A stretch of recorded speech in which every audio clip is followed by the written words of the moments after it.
Okay, you guys in Internet Land, we're working on Rome Standard 6.63 today, and we'll be covering the things that you see on the slide. So the first thing that you need to do that your classmates have already done is you need to write your standard and then pizzazzle it.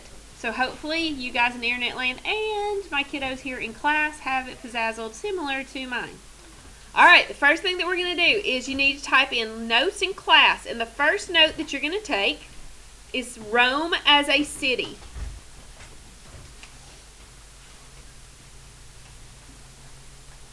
Several people are thought to have established Rome, and we talked about them last Friday. One of them was twin boys. Who were they? Romulus and Remus, and the other one was they were descendants of him. Remember, it was the other one you color-coded mythical. The Romulus. Aeneas. Okay, so they were have thought to have established Rome. Are they myth or historical real people? Myth, because it was legends is how Rome started. Who killed who? Romulus killed Remus. Why? Why'd they get into a fight? Something. The Billy. walls.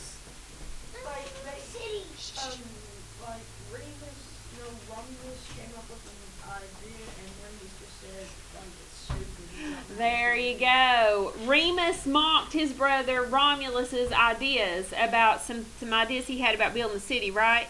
And Romulus did not like it at all, to the point that he killed his brother for it. Okay, and then Aeneas was considered the father of Rome.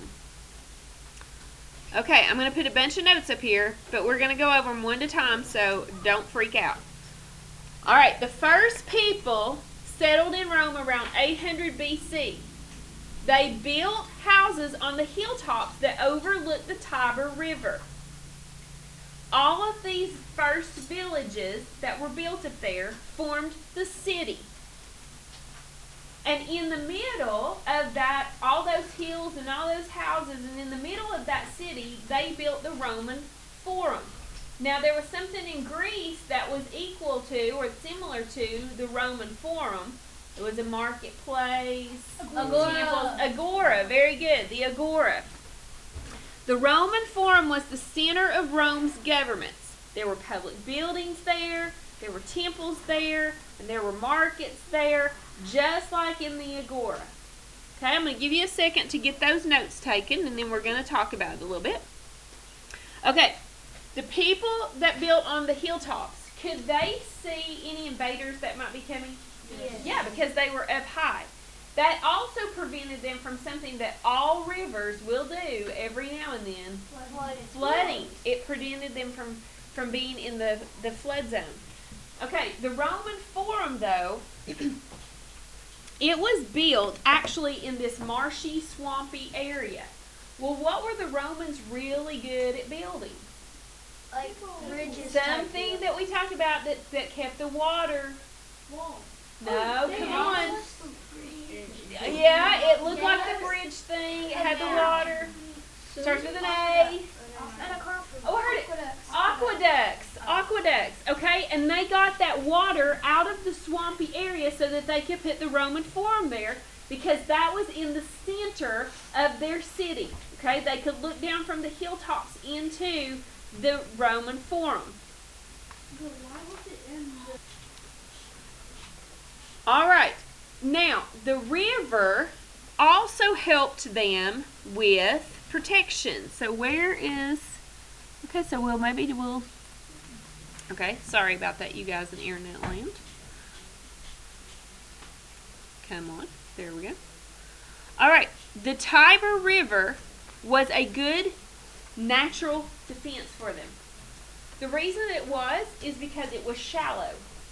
Well, you can't fit, if you're coming through the Mediterranean to go to war, you can't run your warship up the Tiber River if it's really, really shallow, because what's going to happen? Yeah, your boat's just going to get stuck in the mud. All right, so they didn't have to worry about the Tiber River being a source of water or a waterway for warships to come up into the middle of their city and destroy them. Now, it was also good for them, though, because it was shallow, so you could get your small boats on there to go pick up items for trade. So you could row down the river, or you could float down the river, or sail down the river, and you could go to a port where there were larger ships that brought the trade items in. You could take your trade items to that port, trade out what you wanted, or maybe what you were picking up for your city, put it back on your smaller boat, and go back up the Tiber into your city to trade. So they were in a really good location, and the river helped them out a lot. All right, go ahead and get that note, those notes taken, and then we're going to move on, America. All right, next thing, Rome's beginnings.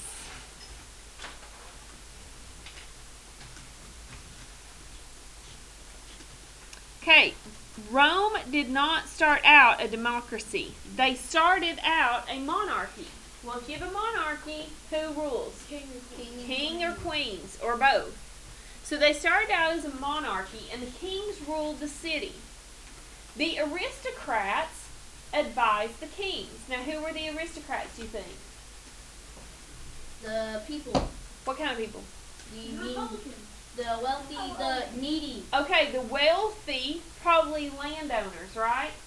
Yeah. The people that were wealthy in Rome, they're going to be advising the king. Well, if you've got wealthy landowners advising the king, do you think that they think about the poor farmer out there who's trying to make ends meet? No, probably not, right? Who are they thinking about? People like themselves, okay? So the advice they may have given the kings, if they were a really good, fair aristocrat, they would have tried to think about everybody in Rome. But if they only thought about self, then it would seem like it was pretty unfair, wouldn't it? Yes. All right, so the aristocrats advised the kings. These aristocrats made up the Senate. Okay, when you get to Senate, I want you to bold it so that you see it, because that's a very important word that we're going to be using. You're going to hear that a lot through this unit. These aristocrats made up the Senate, and they advised the king. Eventually, though, these aristocrats, has your mama ever told you, you better watch what you say, man, you're getting a little bit too big for your britches? You ever heard that before? No. My mama used to tell me that. My mama used to tell me that. I think she probably still would tell me that if I needed it. All right, these aristocrats made it to the Senate. They advised the king. Eventually, they got tired of the king's rule. Well, if you're going and you're advising the king on everything that he should do, or almost everything that he should do, who's really kind of ruling? You. You are, the aristocrats. Well, by the time they got up to their seventh king was named, I think his name was something like, and I may pronounce this wrong, Tarquin the Proud. Well, if you are really proud and you put in your name the Proud, Cooper the Proud, Jasmine the Proud, Alyssa the Proud, Rachel the Proud, Miguel the Proud. How much do you feel about yourself? Really Proud. Okay? And if you feel really proud of yourself, oh, look what I did. I was wonderful. It's great. I'm so proud of what I did. What are people going to start thinking about you? This person only loves himself. Yeah, they only think about themselves. Look at them. They're gloating, and they're over there looking like they're all big and bad. Yeah, your people are not going to start liking you very much. Well, by the time they got to the seventh king, he was very harsh. He treated his people very harshly. He mistreated them, actually. By this time, the aristocrats are already upset because they're getting tired of the king's rule. So they just decide, we're going to overthrow this king. We're going to say, forget this. We don't need a king anymore. We don't need a monarchy. We're going to overthrow him, get rid of him, and we can rule ourselves. So they did. The aristocrats overthrew the king, and they formed a Roman Republic, which is a government in which the citizens have a right to vote. Now, citizens in Rome were all free adult males. Girls In Greece, we were considered citizens, but we couldn't what? We couldn't vote. Girls, in Rome, we're not citizens. We could live there all of our life, and at this point in Rome, they're not going to consider us a citizen. So what do you think about that, girls? Does that seem fair? No. Well, if we're not considered citizens, girls, in Rome, do we get to vote? No, we do not. Okay, now, I highlighted Roman Republic red. Do not freak out when I move this because I'm going to put it right back, okay? But I'm going to show you why I put it in red. Yours may not be red. When I go back up to my standard, do you see how I have Roman Republic in red? Make the color that you chose for Roman Republic the same color right here. Okay, so if you used blue, yours will be blue. If you used purple, yours will be purple. If you just made yours like bold, underline black, then yours will be bold, underline black. Mine happen to be red and bold. So you're going to make this Roman Republic match the color in your standard that you highlighted it, or that you pizzazzled it, as we say. Now the reason we're doing that is if we were to print this document out and we get it done in color, you could look at your standard and how you pizzazzled it, and you could say, okay, in red was what we're talking about, the Roman Republic. Where in my documents the Roman Republic? Oh, boom, right there in red where I have it pizzazzled. Okay, so make that fact that we just typed about the Roman Republic the same color as what you made it in your standard. You understand that? Okay, I'm going to hit pause for a second. All right, the citizens in Rome showed the fact that they were citizens. Okay, and the way that they did that was the symbol to show your citizenship was you wore a toga. Now the togas were those wrapped like robes. And if you were not a citizen, you did not wear a toga. Okay, in Mr. Nicky's song, he says, "Is that a bedsheet you're wearing?" Okay, because that's kind of what it looks like. All right, so the symbol to show your citizenship was you wore a toga. What was the punishment if you wore a toga and you weren't a citizen? Not sure, but I'm sure that there probably was a punishment. Okay, I don't know if it was just a warning or if it was imprisonment or I don't know. Okay, but if you were a citizen, you were the only one who wore a toga.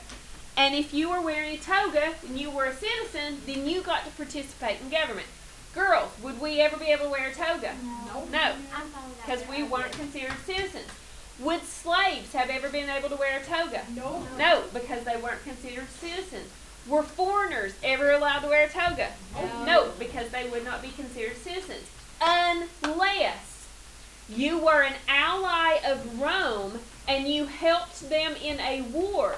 Then they would give you citizenship and you could come in and vote and wear the toga. Girls, they just let somebody from another country that helped them win a war be a citizen, but we still don't get to in Rome. And we've lived there for 30 or 40 years. That's messed up. How fair is that? That's messed up. Doesn't seem too fair for us women to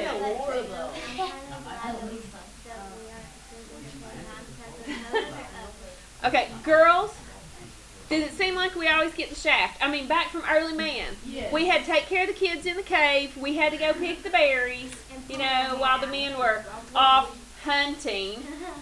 Yeah, right. Okay, they were fishing, Playing video games. coming back to the cave and go, "Oh, me caught one this long. No, me caught one even longer. No, you didn't. Yes, me did. No, stop beating people with clubs." All right, moving on. Okay, next one. Here we go. Put a little bit of space in there. Okay, late 200s BC. In the late 200s BC, Rome ruled all of Italy. All of Italy. All right, so did they have a large area that they were ruling? Yes, they did. Were they becoming pretty powerful? Yes, they were. When this happened, they started organizing their government. Now, I'm just going to go ahead and show you all these, and we'll go over them, then I'll give you some time to get it typed. Okay, they started organizing their government. One of the things they did with their military was they created legions. Legions were armed soldiers. A legion could have 4,500 to 5,000 soldiers per legion. Okay, so was it a good sized legion? Yeah, you could have some really big legions, a lot of people in the military. They were in the infantry, they were foot soldiers, but their soldiers also built roads and bridges to help travel easier. So if you needed to go to war and the roads and bridges were built well, you could easily take the equipment that you needed on the road and get across the river because you had bridges. They also had soldiers in their legions that would build forts at night, and it was a temporary fort. Okay, if something is temporary, how long does it last? Not very long. Only as long as you need it, right? So if you needed the fort just for that night, they would build it for that night, tear it back down, and then the next night they would build a temporary fort wherever you were. Or if you went to war somewhere and they needed a fort and you stayed there for, say, a couple of weeks to a month, you would have a temporary fort so that when you were there, you had shelter to stay in. Then they could tear it down. Okay? It wasn't a permanent city. It was just a temporary place to stay that provided shelter for their military men. Okay? All right, I'm going to hit pause for a second and let you catch up typing. All right, next thing. Rome gained power with the help of its allies. Now, an ally is who? Enemy or friend? Friend. So they gained power through their allies, because their allies would help them in times of war. If their allies helped them during times of war, then oftentimes they would grant their allies citizenship. Now, this is what I was talking about a minute ago. This is where I was saying, girls, these allies could come in and get citizenship, and we could live there for all of our lives, and our grandparents could live there all their lives, but we as women are still not citizens. It doesn't seem very fair, does it? But what are those allies helping Rome to do? Battle. And Gain power. they're helping Rome to not be Weak. destroyed. Because if Rome is destroyed, if you're a citizen or not a citizen, you're going to be, right? That should sound real interesting on that video. Go. All right, Roman government. Put you some space in. Type in Roman government.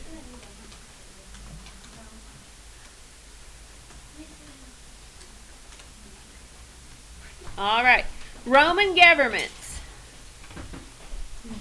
Okay, structured by a constitution that was unwritten.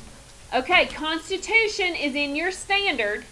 So you're going to go back up there, see what color you use to highlight or pizzazzle Constitution, and that's what you're going to code it in that statement. Okay, the Roman government was structured by a constitution. It was unwritten and based on traditions and customs. Now, a lot of people think that the United States based their constitution off the Greek constitution. No, it was the Roman. Alrighty, but the difference between their constitution then and ours is what? Ours is written. Theirs was not written. It was unwritten. And it was based on traditions and customs. Okay, the main idea of their system was separation of power. Separation of power is shared among different people. Okay, I'm going to pause right there. No, I'm not going to pause yet. So, separation of power, you need to color code whatever you have in your standard. Separation of power is exactly what it sounds like. They take the power and they separate it out so that you will not have one person who is more powerful than another. I'm not going to move it. I'm going to leave it right there. All right. Their constitution was not written. It was just understood. that this is how it is. And it was based on the traditions of the Romans and the customs of the Romans. Our Constitution is written, correct? Yes. Okay? So the separation of power was when it is shared among different people. Now, they did this so no one person would become too powerful. They did not want one person becoming too powerful. If you have one person who becomes the most powerful, you have a different type of government besides a republic or democracy. What could you have if one person is too powerful? What kind of government? You could have a what? Okay. A tyranny with a tyrant. Okay, possibly. I'm thinking of one with an M. Monarchy. I'm thinking of one with a D. Democracy. No. Dictatorship. Dictatorship. There you go. A dictatorship. Democracy is when you have power to the people, right? If you had one ruler, you could have a monarchy with a king ruling. That would be an absolute monarchy. Or you could have a dictatorship. Or you could have a tyranny where a tyrant rules. All right, they didn't want that again because did they start out as a democracy? They started out as a what?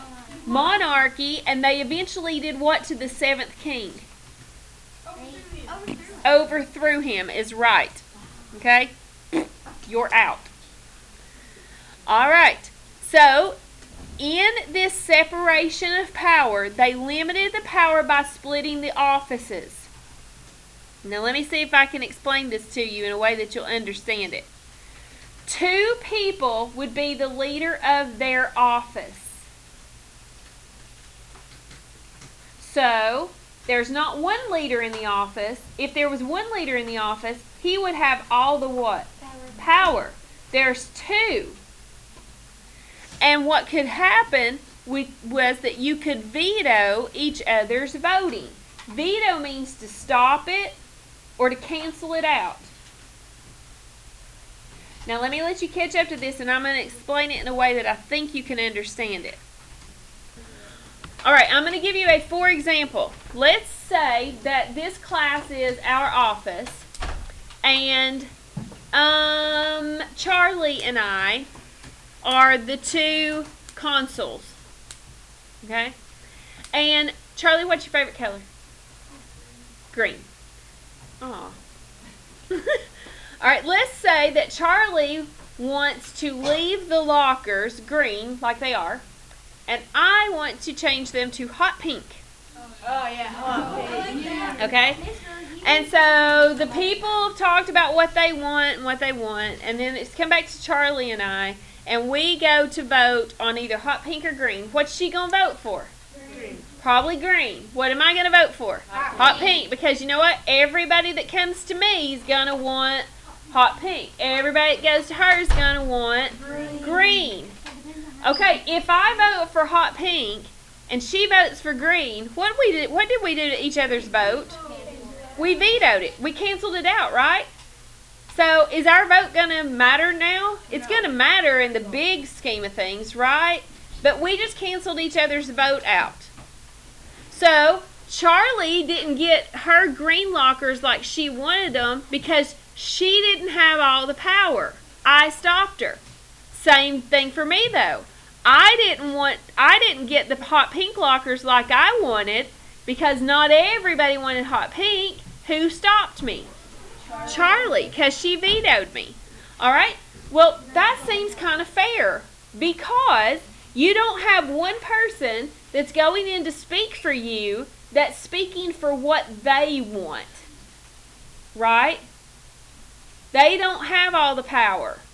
So you can stop them. Now, if everybody agreed on purple, and Charlie and I both voted for purple, then we would have purple lockers. Right? It would look like Barney came down the hallway. All right. Now, let's move right along. Okay, checks and balances. This is in your standard. Okay? Checks and balances is in your standard. So you're going to color code checks and balances the same color that you used in your standard. I happen to use green. I'm not sure what you used, but just color code it the same color that's in your standard. Alright, checks and balances is when it's kind of like what it says. You check it and see if it balances out. Power was divided between 3 branches of government. Now some of you may have heard of this before, the word for this. Those 3 branches were assemblies, senate, and magistrates. Your magistrates are your elected officials. When you have 3 branches of government, it's called a tripartite. Now what's the prefix in there that means 3? Tri. Okay? One branch could veto the other branches, and no one branch held all the power. All right, I'm going to pause right here and give you a chance to catch up.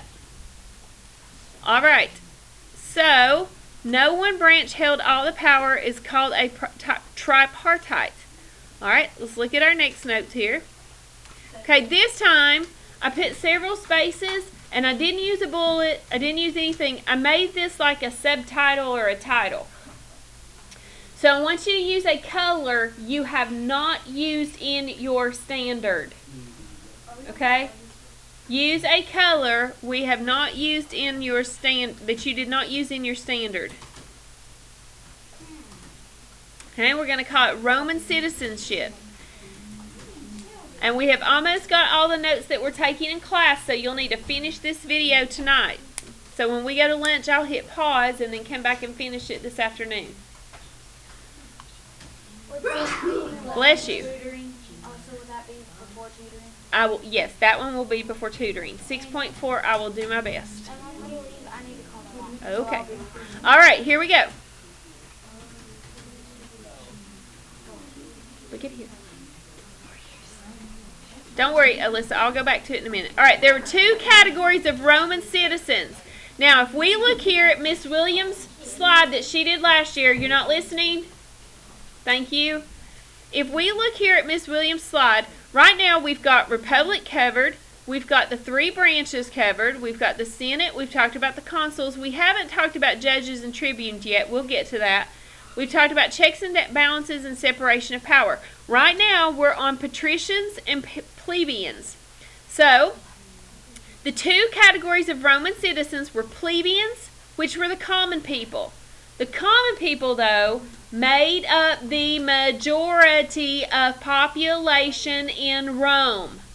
So were there more plebeians or more patricians? If plebeians are majority, there's more plebeians. The patricians were the upper class. They were usually the wealthy old families, families that had lived in Rome for years, that had lots of land, that had accumulated wealth. Those were the patricians. All right. Eventually, the plebeians, because they were common people, the majority of people in Rome, they did not get to participate in government. So they forced the patricians to open up political offices to them. Now, they did this in a kind of a crafty little way.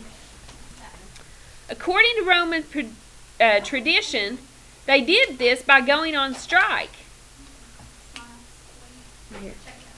During a war, the plebeians walked out of the city, sat down on the nearby hillside, and watched the patricians try to fight on their own without them. Now, who's the majority? The plebeians. So where were the most people? Sitting on the hillside. Could the patricians do it without them? No, they could not. They had to have them to help them fight. So the patricians said, okay, we give. Come back and help us fight. We'll let you have offices. So that's how they forced the patricians to open up the political offices to them. When they were in political office, did they have a say in their government? Hello, is anybody out there? Yes, they did. Deb's with me. She was like, yeah. All right, last notes for today. The assemblies. The democratic part of the Roman government. We have assemblies all the time.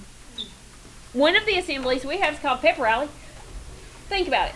Is every student in school in there? Pretty much, right? Okay, unless they're sick or they're not here or something. But they're down there. When we go to lunch, we're kind of up there as an assembly, right? When you have awards day, we're up there as an assembly. So, the democratic part of the Roman government was the assembly. All adult males could participate in the assembly. Girls, why can't we? Because we're not citizens. We're not citizens. We weren't wearing a toga. That looks like a bed sheet, right? No, it doesn't look like a bed All right. sheet. In the assembly, the Roman citizens elected officials and passed laws. So girls, when they're over there electing officials and passing laws, we don't get a say in those laws that are passed. We just have to go with the flow because, we're not citizens. We don't get to talk. We just have to clean house, take care of the kids. There you go. Okay. This was the first form of direct democracy. And one thing that I'm going to do here is I'm going to bold this. Now, this is where we're stopping in class. This is where we're stopping in class. You will need to finish this video tonight at home. It won't be very long. Okay? It won't be very long. So just finish the rest of it and then start 6-4 for your homework. So those of you in internet land, I'll see you in a few minutes because we're going to lunch and then I'll finish this video. So I would say see you bye, but I'm not really leaving. I'm just going to pause. Pause. Okay, I think we stopped taking notes at Roman citizenship, and you should have that there were two categories of Roman citizens, the plebeians and the patricians, the common people in the upper class, and eventually the plebeians forced the patricians to open up political offices to them. So we are to assemblies. All right, assembly, the democratic part of the Roman government. All adult males could participate in the assembly. In the assembly, Roman citizens elected officials and passed the laws. It was the first form of direct democracy. However, the power of the assembly was checked by the powers of the Senate and elected officials. Okay, so this is how the assembly was in the Roman Republic. All right, so get those notes taken, and then we're going to move on. Okay, we just typed the notes about the assembly. Now we're going to the Senate.